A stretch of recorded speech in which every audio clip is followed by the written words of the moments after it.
Crime India के इस episode की कहानी रघुनाथ और उसके परिवार की है, जो आज से 10 साल पहले अखबारों की सुर्खियों में छाई रही। 5, 4, 3, 2, 1, एक्शन। वेलकम फ्रेंड्स, आपका स्वागत है क्राइम इंडिया के नए शो में। ये कहानी बहुत ही रोमांचक और रहस्य से भरी है। ये कहानी 10 साल पहले शुरू हुई इस बंगलो से। यहाँ रहते थे मिस्टर रघुनाथ अपने परिवार के साथ, एक खुश परिवार। फिर सारी खुशियाँ एक पल में छिन गईं। 10 साल पहले इसी दरवाजे से रघुनाथ की 21 साल की बेटी अपने घर प्रवेश करती है, जहाँ उसे अपने पिता का सामना करना पड़ता है, जो थोड़े गुस्से में थे क्योंकि जूही अपने दोस्त के बर्थडे पार्टी से लेट वापस आई। पिता की प्रताड़ सुनते ही जूही अपने पिता को समझाने की कोशिश करती है कि पार्टियों में तो अक्सर देर हो सकती है, उसमें इतना अपसेट नहीं होना चाहिए। रघुनाथ अपनी बेटी की बात सुनते ही चिल्लाने लगते हैं। जूही पिता का डर सह नहीं पाती। वो अपनी भरी आंखों से अपने कमरे की तरफ भागती है। कमरा बंद किए बिना खाए पिए जूही सो जाती है। इसका हम नाट्य रूपांतरण करते हैं। मम्मा, पापा, मम्मा, मम्मा, पापा। ये क्या? घर में कोई नहीं है क्या? ऐसा तो कभी नहीं होता है। मम्मी, मम्मी, पापा, ये क्या? यहाँ पर भी कोई नहीं है। कहीं बेडरूम में तो नहीं है? मम्मी, पापा, मम्मी, पापा, ये क्या? कहाँ गए सबके सब? मम्मी, मम्मी, आप यहाँ पर हो? मैं कितनी परेशान हो गई थी पता है? मम्मी, मम्मी,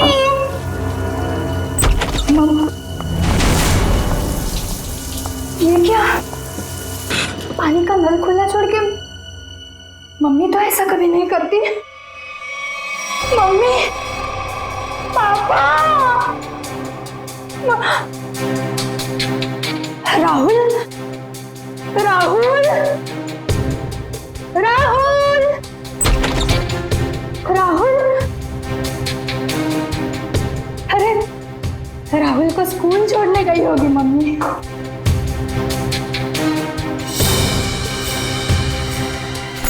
राहुल का स्कूल बैग, मम्मी राहुल को स्कूल छोड़ने गई। राहुल भी नहीं है। मम्मी, पापा, पापा की गाड़ी।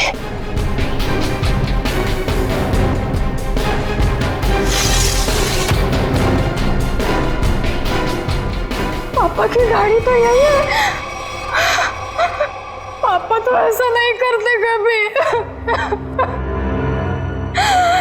पापा। उस दिन से आज तक जूही को अपने माता पिता और भाई के बारे में कोई खबर नहीं मिली। कहाँ खो गए वो तीनों? लेकिन जूही अपनी आखिरी याद अब तक नहीं भूल पाई है। अपनी मम्मी की पिंक साड़ी और पापा के स्टाइलिश हैट को, जो उन्होंने आखिरी दिन में पहना था, वो आज तक नहीं भूल पाई है। Just stop this nonsense. आप लोग किसी को चैन से जीने देंगे या नहीं? प्लीज मैम, आप प्लीज रुकिए। Shut up. और आप मेरे घर आए कैसे? परमिशन ली है ma'am. To hell with your permission. लोग मेरी जिंदगी को टेलीविजन शो का तमाशा समझते हैं। किसी के भी दर्द को स्टोरी बना देंगे। जिस घर से मेरी यादें जुड़ी हैं, आप उन्हीं यादों को एक्सपोज करेंगे। ये मैं नहीं होने दूंगी। Just go from here. चाहिए। ट्रस्ट मी मैम, हम ऐसा वैसा कुछ नहीं दिखा रहे हैं, बल्कि ये तो आपके लिए अच्छा ही है कि हो सकता है कि शो के बाद आपको नए फोन कॉल्स आए कि आपके मिसिंग पेरेंट्स मिल गए हैं। प्लीज मुझे और लालच मत दो। छोड़ दो मुझे मेरे हाथ पे। I said just go from here. Sir, live telecast चल रहा है, आप गलत ना समझे मैं। हम पूरे मसले को बहुत सेंसिटिवली हैंडल कर रहे हैं। सर, समझाइए मैम को प्लीज।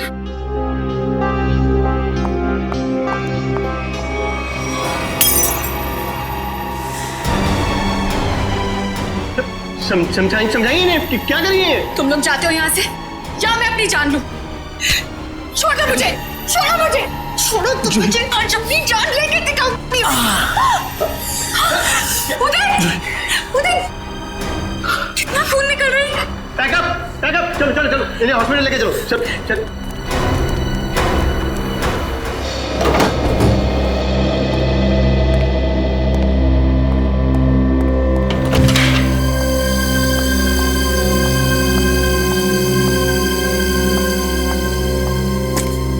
तुम बैठो, मैं तुम्हारे लिए हल्दी वाला दूध लाती हूँ, थोड़ा आराम मिलेगा। छोड़ो आराम आराम, इतनी फिक्र करती हो तो अपने गुस्से को कंट्रोल में रखना सीखो। मरने मारने पर उतर आई उस वक्त। तो फिर क्या करती? वो लोग मेरे घर वालों की इज्जत के साथ खिलवाड़ कर रहे थे, मेरे जख्म को रेत रहे थे। मेरे इमोशंस को कभी समझते ही नहीं हो। ऐसा नहीं है, नहीं समझता मैं तुम्हारे इमोशंस। जूही, मैंने ही कहा था, बहुत हिम्मत वाली लड़की हो। जिस तरह से तुमने इस दुख को समेटा और जिंदगी को फिर राह पर ले आई, कोई और होता कब का टूट जाता। तुम जैसा हमसफर बहुत नसीब से मिलता है। और तुम जैसा हस्बैंड भी हर लड़की को नहीं मिलता। इसी बात पर दूध नहीं, ग्रीन टी हो जाए। ठीक है, बैठो, मैं अभी लाती हूँ।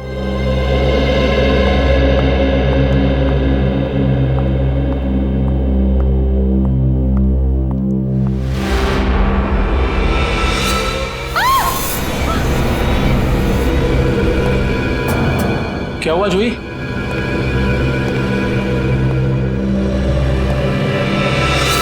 ये उनका फेवरेट हैट था। मैंने बचपन से उन्हें यही हैट पहनते देखा था। देखिए जूही जी, प्लीज बुरा मत मानिएगा, लेकिन इससे ये प्रूव नहीं होता कि ये हैट आपके पापा का है। कोई खास दूसरी पहचान कुछ भी? उदय, इन्हें पापा के वो सारे फोटोज दिखाओ जिनमें उन्होंने यही हैट पहना था।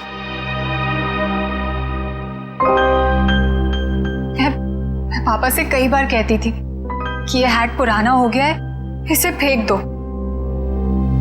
पापा कहते थे मेरा सर भी पुराना हो गया है, उसे भी फेंक दूं क्या?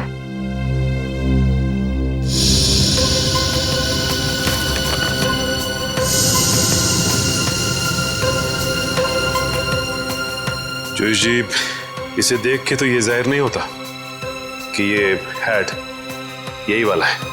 हाँ, ये जरूर पता लगता है कि ये हैट भी इस जैसा ही है। आपको क्या लगता है मैं आपसे झूठ बोल रही हूँ?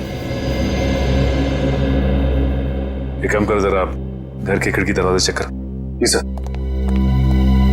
जोश जी, आप जो कह रही हैं वो तो हम मान लेते हैं, लेकिन ये हैट यहाँ पे आया कैसे?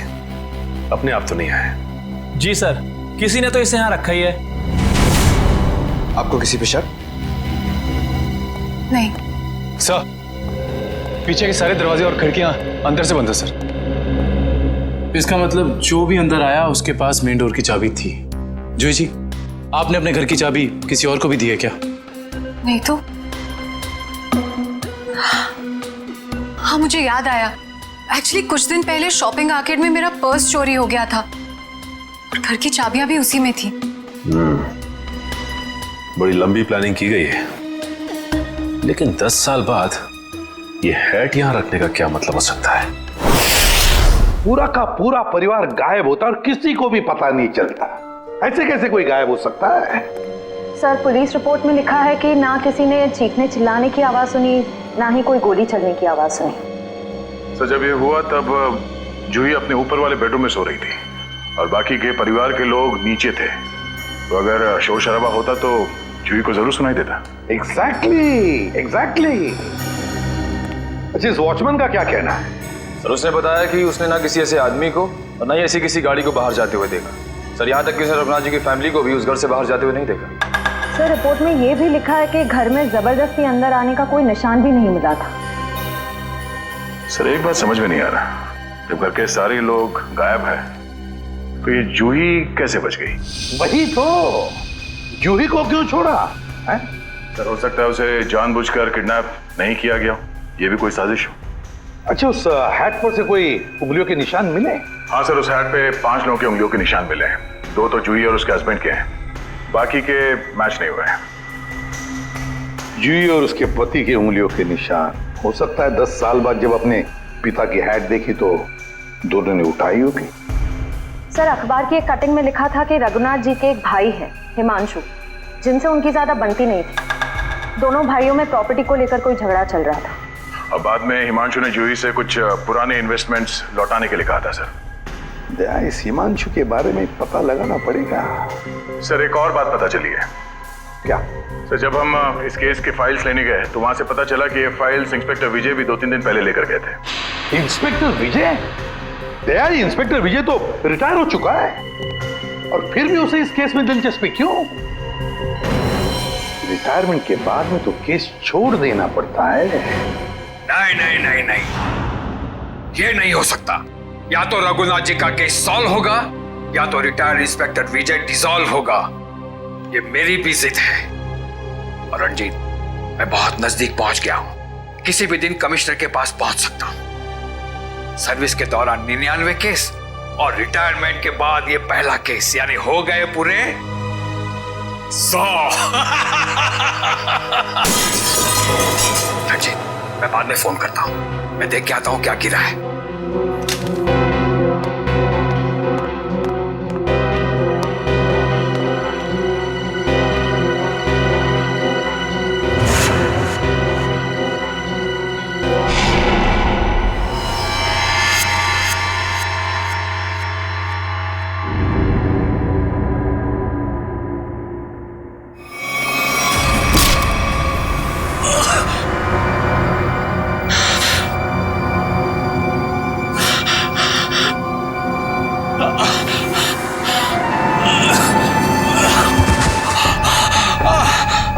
इंस्पेक्टर विजय, शायद तू भूल गया है कि अभी तो इंस्पेक्टर नहीं है, रिटायर्ड इंस्पेक्टर हो गया है।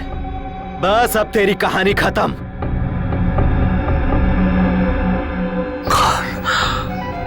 कौन हो तुम? बहुत ठोका था ना मुझे, अभी तक मेरी हड्डियां बोलती हैं। बस अब बस, चार्जशीट भूल जा, फाइल भूल जा। क्यों दबे हुए केस को हवा दे रहा है? बंद कर दे वो केस, बंद कर दे।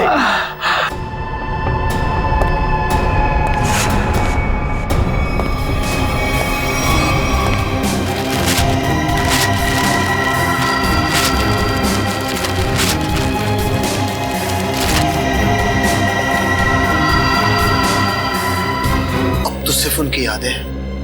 हम जानते हैं जो भी हुआ, लेकिन उनके केस के बारे में कुछ नई बातें सामने आई हैं, तो सोचा क्यों ना आपसे ही पूछ लें। नई बातें आप लोगों को पता चली है और आप पूछना मुझसे चाहते हैं? आप कुछ टेंशन में लग रहे हैं। मैं टेंशन में नहीं तो। दरअसल भाई साहब को गुजरे इतने साल हो गए और आज आप लोग आए भाई साहब के बारे में इंक्वायरी करने के लिए। चलिए, उनके बारे में नहीं तो आप ही के बारे में बात कर लेते हैं।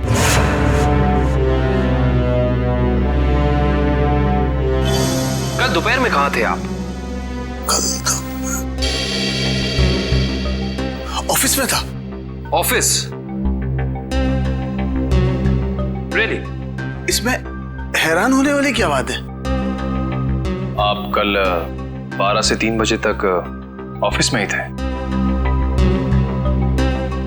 एक्चुअली मैं लंच आवर्स में घर आता हूँ 2-3 घंटा रेस्ट करने के लिए। आपके घर का एड्रेस 54 गुलमोहर रोड है ना? जी नहीं। लेकिन आपकी कार कल उस वक्त उसी बंगले के सामने खड़ी थी। मेरी याददाश्त। दरअसल मैं सठियाने लगा हूं। मैं कल रुक गया था एक दोस्त के यहाँ, वो भी वहीं गुलमोहर में ही रहते हैं। मिस्टर हिमांशु जी, झूठ बोल रहे हैं आप। वहां पे आपका कोई दोस्त नहीं बल्कि आपकी भतीजी जूही रहती है, समझे आप? इसलिए झूठ बोल के कोई फायदा नहीं है। हम जानते हैं कि आप जूही से मिलने गए थे उसके घर। हाँ, मुझे उससे कुछ काम था। काम था इन्हें? हाँ, फिर आप उससे मिले क्यों नहीं? बल्कि आप तो छिपते छिपाते उसके घर गए, उसके किचन के प्लेटफॉर्म पे उसके पिता रघुनाथ जी की हैट रखी और बड़े आराम से वहां से निकल गए। क्यों? हैट? कौन सा हैट? मिस्टर हिमांशु, आपको लगता है कि आप ऐसी गोल गोल बातें करके सीआईडी से बच सकते हैं? कसम से, ना तो मैं भाई साहब की किसी हैट के बारे में जानता हूं और ना ही उनके लापता होने के बारे में। हिमांशु जी, ये क्या है?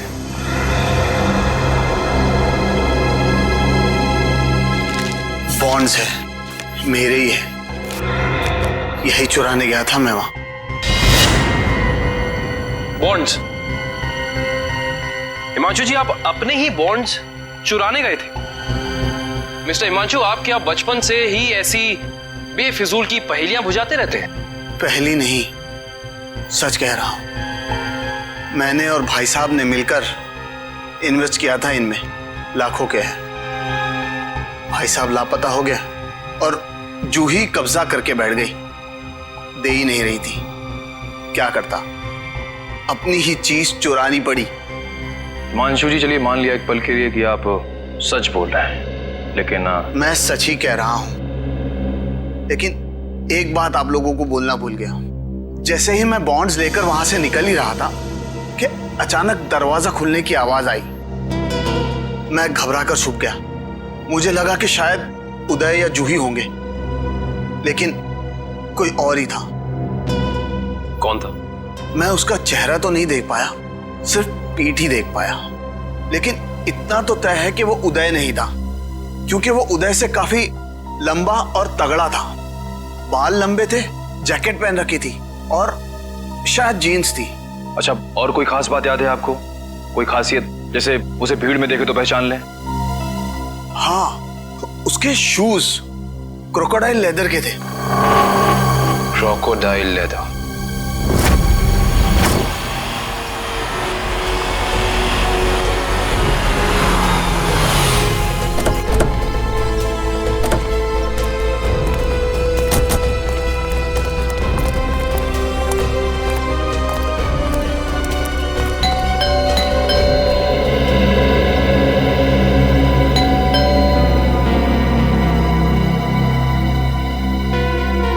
विजय,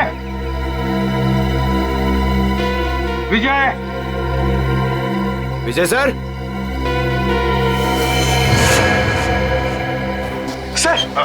सर दरवाजे में से धुआं आ रहा है सर।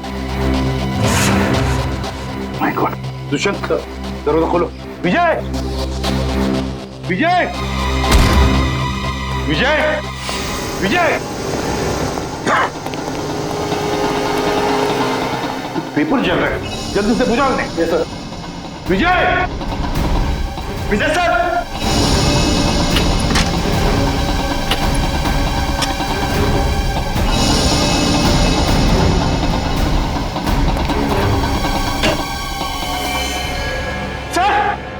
सर जल्दी आइए। क्या हुआ पंकज? ओह माय गॉड, विजय,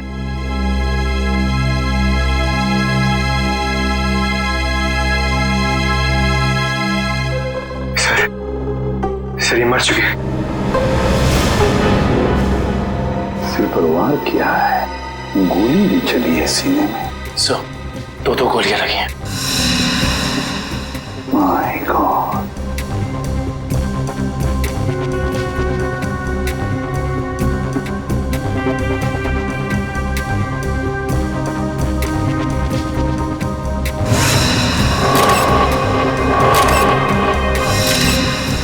पंकज, पलटाओ इन्हें।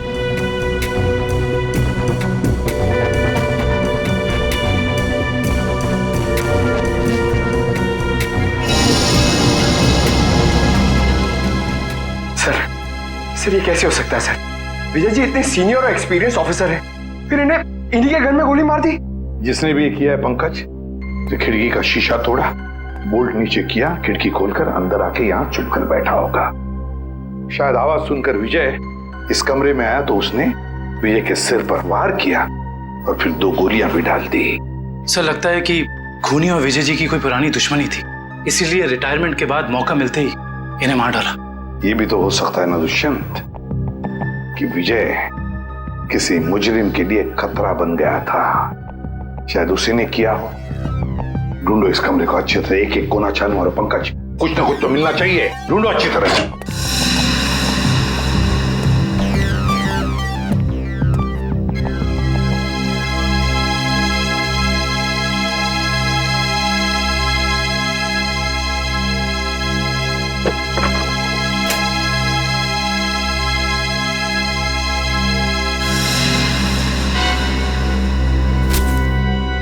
सर, हाँ ये देखिए, रघुनाथ जी की केस फाइल, लेकिन इसमें कोई पेपर नहीं है सर।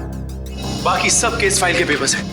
ये देखिए सर, सब में पेपर्स हैं सिवाय इसके। तो भी दुष्यंत, इसका एक ही मतलब है, इसके अंदर जो पेपर्स है वो वहां जलाए जा रहे थे। कोई नहीं चाहता था कि रघुनाथ के केस के बारे में हमें कुछ पता चले। सर, हाँ सर, विजय जी का मोबाइल मिला और आखिरी कॉल उन्होंने किसी अनुज को किया था। तो फोन करो इस अनुज को।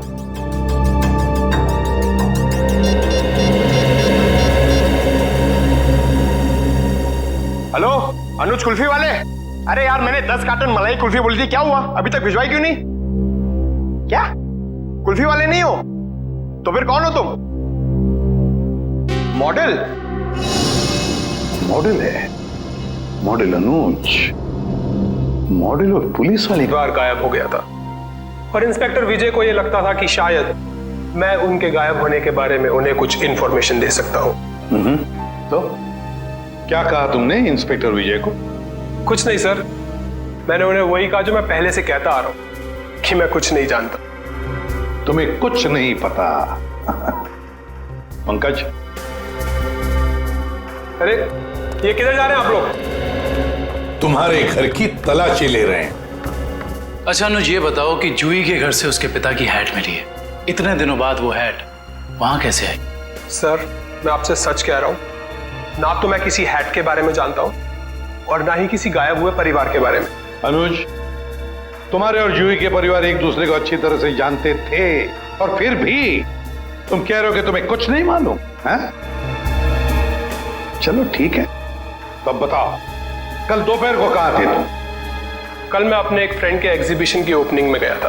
फ्रेंड की एग्जीबिशन की ओपनिंग में गए थे? अच्छा। सर, इसके घर में तो कुछ नहीं मिला और वो जूते भी नहीं जिसके बारे में हिमांशु ने हमें बताया था। अनुज, तुम होशियार बनने की बहुत कोशिश करते हो, मगर हो नहीं। फिर से मुलाकात होगी।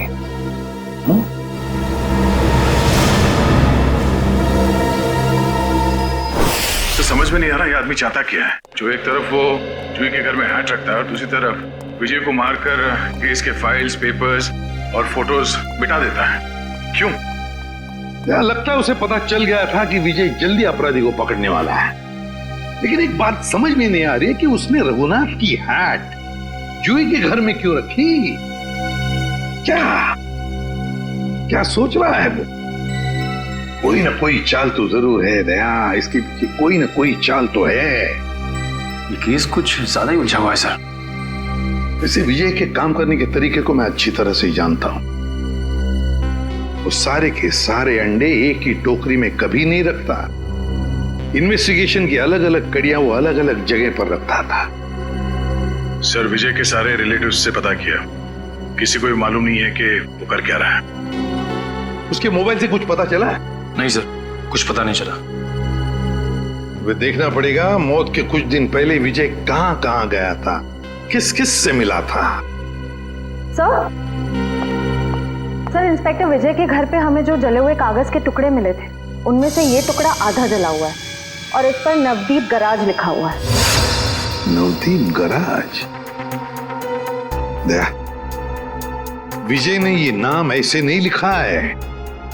जरूर इस गराज का इस रघुनाथ के केस से गहरा संबंध है। जरूर कोई ना कोई गहरा संबंध है। विजय सर हाल ही में एक सेकंड हैंड कार के बारे में पूछने आए थे। Second hand car? जी हाँ, एक वाइट कलर की सेडान कार बेची थी 10 साल पहले। विजय सर उसी के बारे में पूछने आए थे। उस गाड़ी के कोई रिकॉर्ड या पेपर्स होंगे आपके पास? जरूर सर, हम रिकॉर्ड हमेशा पक्का रखते हैं। गाड़ियों का मामला है, क्या पता कब कोई चोरी की निकल आए। शेखर, वो जरा गाड़ियों की सेल डिटेल की फाइल लेके आना। याद है ये गाड़ी किसने खरीदी थी? जी हाँ, कोई गिरीश साहब थे, उन्होंने खरीदी थी। ये लीजिए सर। ये लीजिए, ऊपर ही रखे हुए हैं, विजय सर को दिखाने के लिए ही निकाले थे।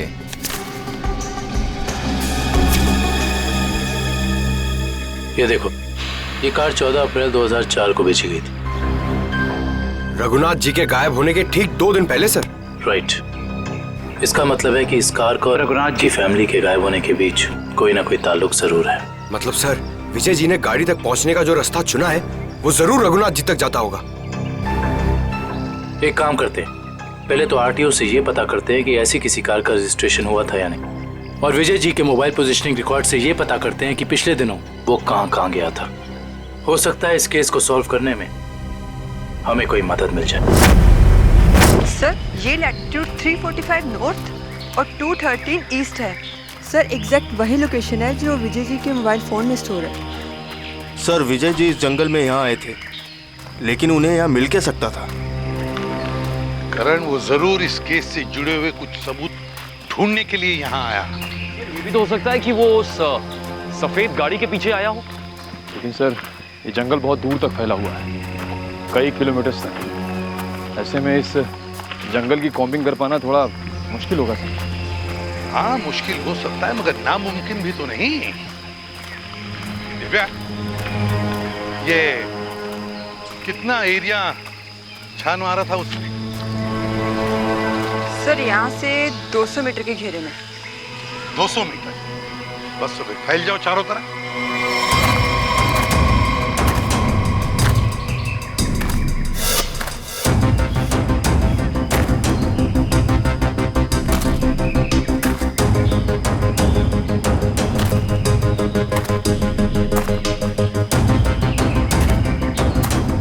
सर। हाँ हाँ निखिल। सर। हाँ, ये देखिए सर।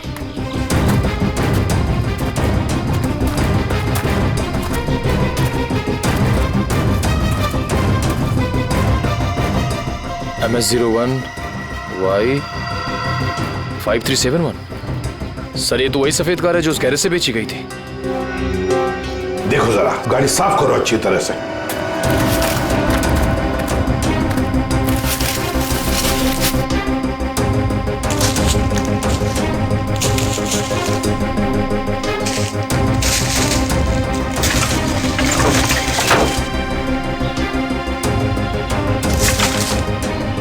साफ करो, अच्छी तरह से साफ करो।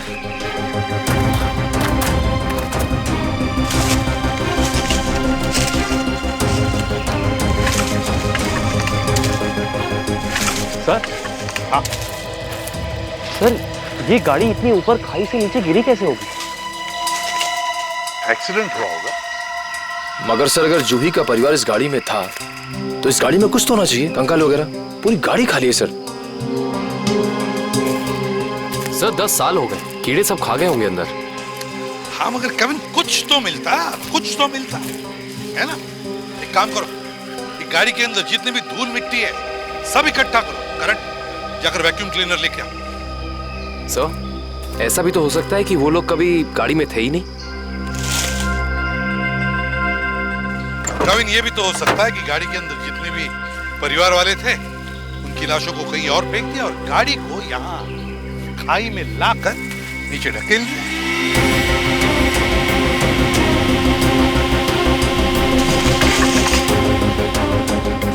सर।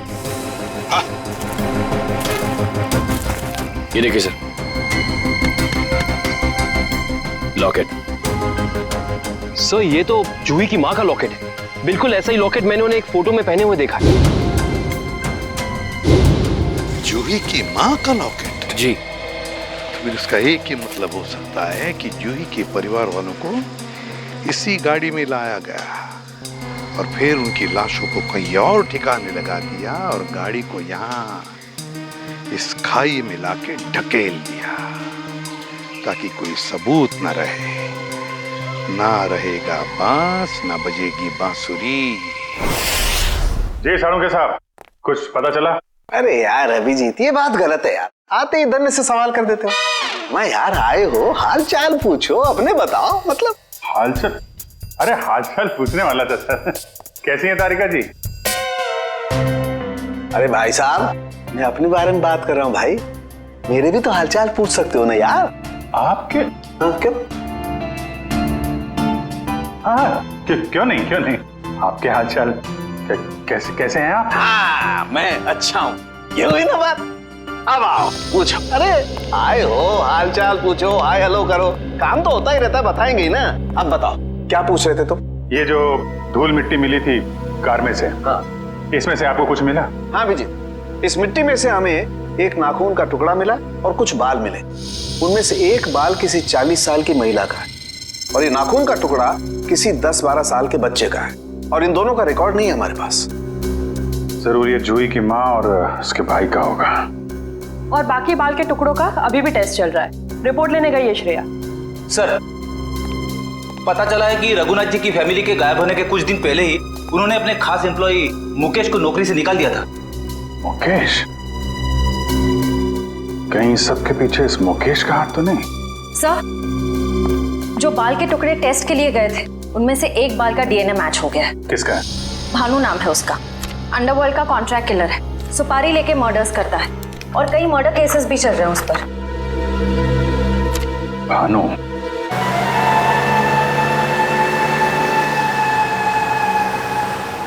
मुकेश, तुम्हें पूरा यकीन है ये बाइक वाला आदमी भानु ही है? हाँ सर, सिग्नल तो यही बता रहा है। हाँ।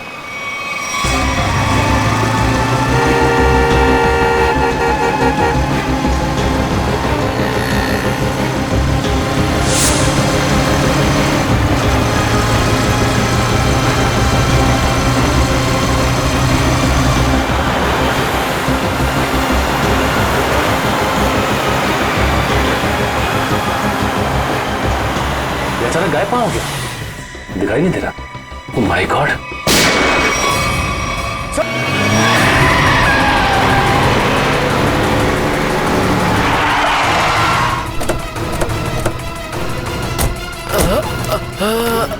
बताओ भानु, कैसे हुआ ये सब?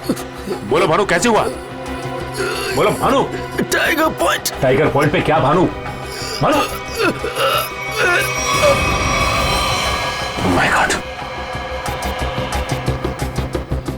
ये तो मर चुका है।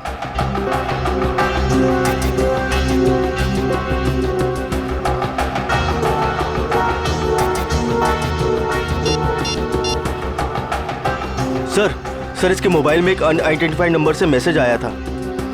एक मिनट।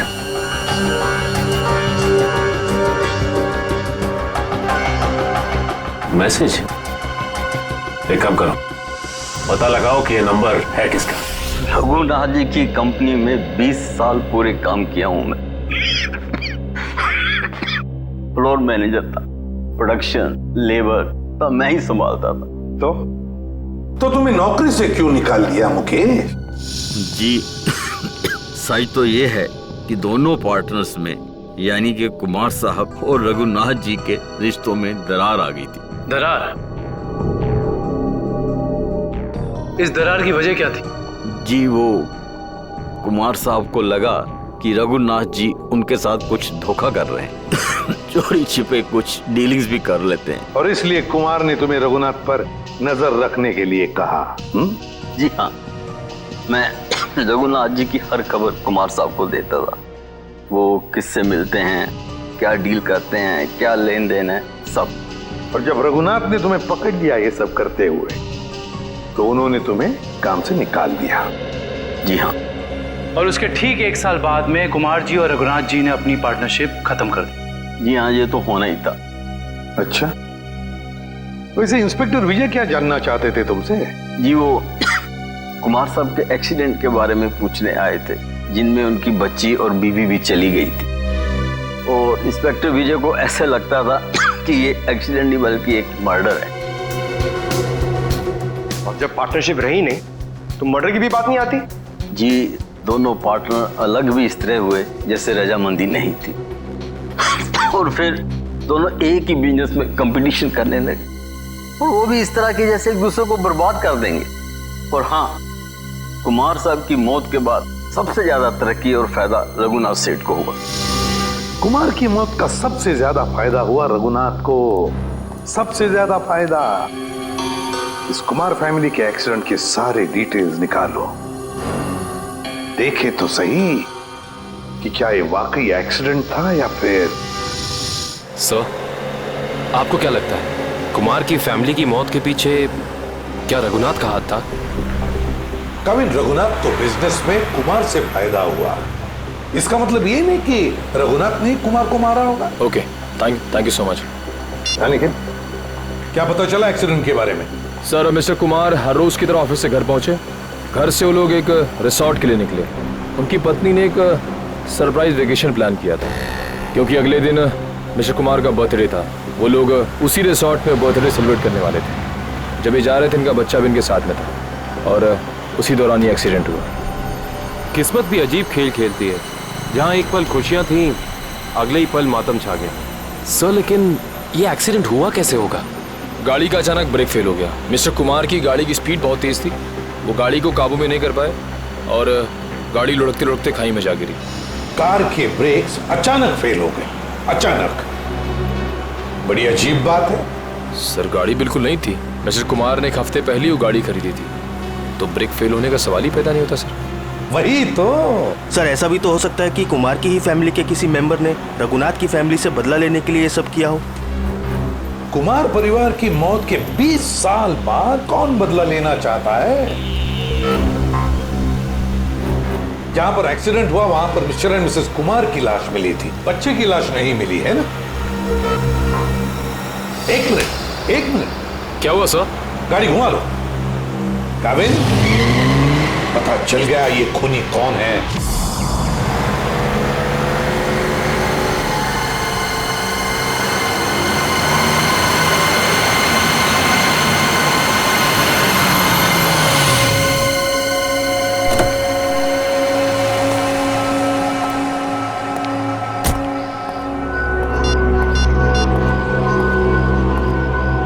हेलो, हाँ मैं पहुंच गया हूँ 42 माइलस्टोन के पास। अब क्या करना है? क्या पुल के नीचे 42 माइलस्टोन की तरफ? अच्छा ठीक है।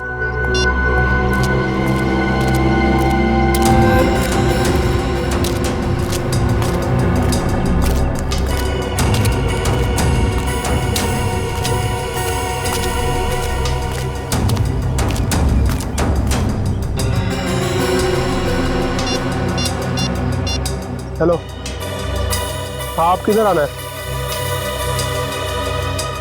ये लेफ्ट राइट क्या लगा रखा है? पागल समझ रखा है क्या?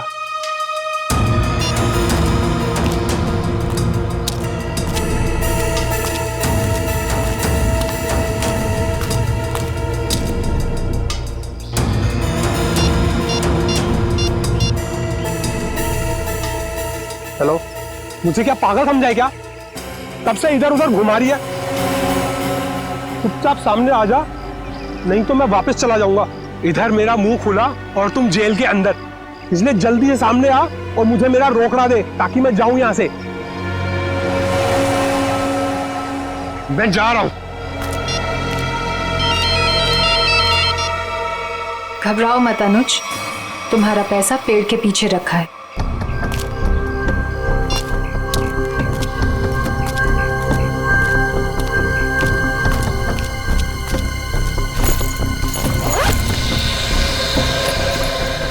वाह रे वाह, क्या तकदीर है मेरी। तो जैसे सोने के अंडा देने वाली 2-3 और मुर्गियां मिल जाए तो लाइफ सेट। कहो तुम मेरी चिंता मत करो अनुज, वादे के मुताबिक ये तुम्हारी आखिरी पेमेंट है। अरे बेवकूफ, सोने का अंडा देने वाली मुर्गी को कभी छोड़ता है कोई? अनुज भूलो मत, तुमने वादा किया था। अरे एक ब्लैकमेलर की बात पे तुमने यकीन कर लिया। चलो, थैंक यू।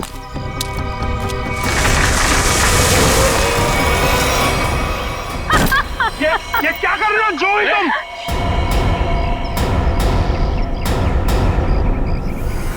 तुम क्या समझते हो अनुज? तुम मुझे ब्लैकमेल करते रहोगे और मैं सहती रहूंगी? हमसे उस्तादी बहुत भारी पड़ेगा तुमको। Shut up. यहाँ वही होगा जो मैं चाहूंगी। सोचो अनुज, अगर मैं तुम्हारा मर्डर करवा दूं, तुम्हारे टुकड़े टुकड़े करके चील कौओं को डलवा दूं, तो यहाँ तो किसी को इस बात की हवा तक नहीं होगी। जैसा तुमने अपनी फैमिली के साथ किया था। एक बात याद रखना, जो आदमी शर्ट सिलवाता है वो उसके अंदर बटन की जगह भी छोड़ता है। अगर मैं मरा तो मेरा एक पैकेट सीआईडी को पहुंच जाएगा और फिर तेरा डम डम डिगा डिगा। Just shut up। तू क्या समझता है तू झूठ बोलता रहेगा और मैं मानती रहूंगी? तू जैसा लालची इंसान अपने नुकसान के लिए कुछ नहीं करेगा। ये क्या है ये? जुई, ट्रिगर दब जाएगा, इसको नीचे कर। जुई, तमंचे को नीचे कर प्लीज, इसको अंदर डालो, ट्रिगर दब जाएगा जुई।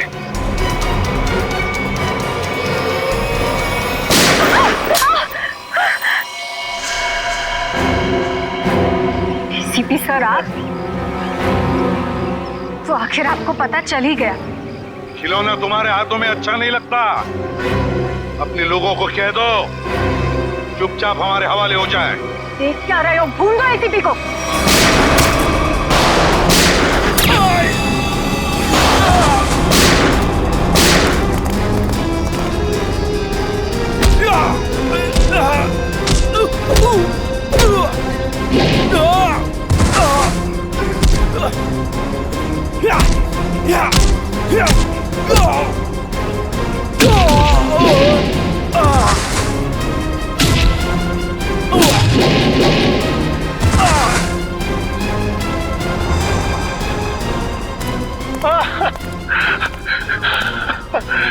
नहीं सर, मैं छोटा मोटा ब्लैकमेल हूँ सर।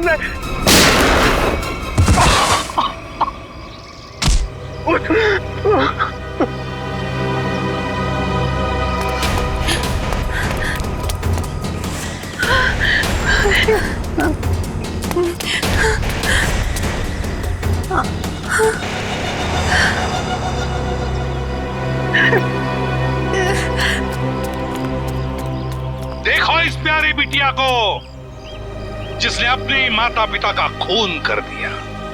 बताओ क्यों मारा तुमने अपने माता पिता को? वो मेरे माता पिता नहीं थे, उन्होंने सिर्फ मुझे गोद लिया था। मेरे असली पापा मिस्टर कुमार थे, जिनकी मौत एक कार एक्सीडेंट में हुई, और वो एक्सीडेंट रघुनाथ ने करवाया था। और अपनी माता पिता की मौत का बदला लेने के लिए तुमने रघुनाथ और उसकी बीवी को मारने का प्लान बनाया, और उसके लिए तुमने भानु को पैसे भी दिए, है ना? हाँ,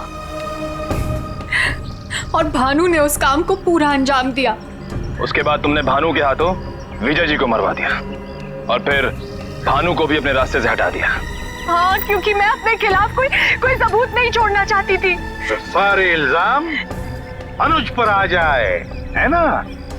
और अनुज, तुम जूही के घर पे रघुनाथ जी की हैट रख के तुमने एक बंद केस को खोल दिया। चोर चोर मौसेरे भाई, वाह रे वाह। लेकिन एक बात याद रखना, मुजरिम चाहे कितना भी चालाक हो, उसका आखिरी ठिकाना तो जेल की चार दीवारी में भी होता है। अब जेल की सलाखों के पीछे सड़ते बैठना फांसी का ऑर्डर आने तक